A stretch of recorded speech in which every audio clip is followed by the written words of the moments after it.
For those of you who don't know me, you're probably better off.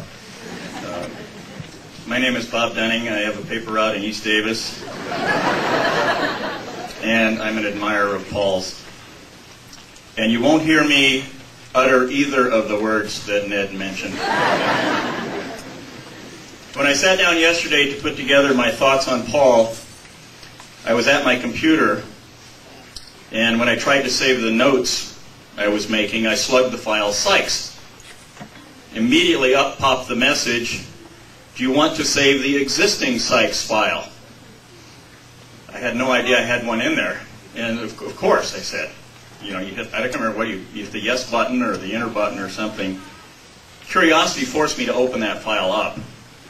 It turns out is a letter I had written to the Davis Civic Arts Commission in support of a grant for Paul and his work. Let me read you just a little bit of it. I am writing to support the request of Paul Sykes for an arts contract with the Civic Arts Commission for his superb one-man show, Sedona, Arizona. As you can tell from the title of the show, Paul sure knows his geography. Paul Sykes is a rare talent in a rare city. We are lucky to have him. When it comes to passing out these grants, Paul Sykes should be at the top of your list. He's that good. I can enthusiastically recommend him for an arts contract with the city of Davis. And if he screws up and doesn't put together the best show this town has ever seen, I will most enthusiastically tear him to shreds in the newspaper for wasting public dollars.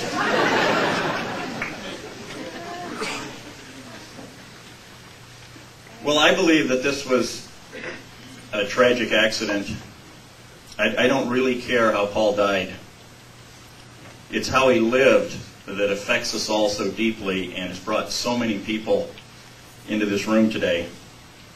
The test I always have for how a person lived his or her life is to imagine what the world would be like if every single person in the world were exactly like that person.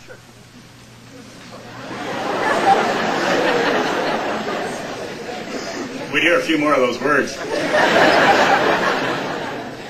In other words, people talk about how great Mark McGwire has been for baseball.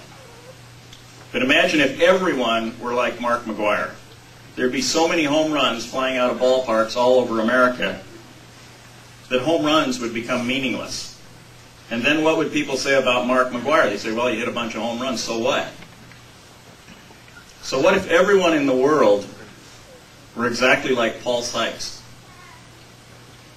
What would the world be like? It makes me smile and it gives me goosebumps just to think about it. First, there absolutely would not be any room for even the slightest bit of bullshit. And there wouldn't be enough stages or theaters or auditoriums or guitars either. And everyone would be on a relentless, possessed, obsessive, crazed search for the truth. Paul made us think, and then he made us think some more. That was his gift. And he made us feel and wonder and ponder and question things to their very core. And now, at least for the past few days, he has made us cry. In short, he touched us because he cared. And he made us care along with him. We will always remember Paul, but we will never replace him. He was a one and only kind of guy. Until we meet again, Paul, and we will, don't ever change.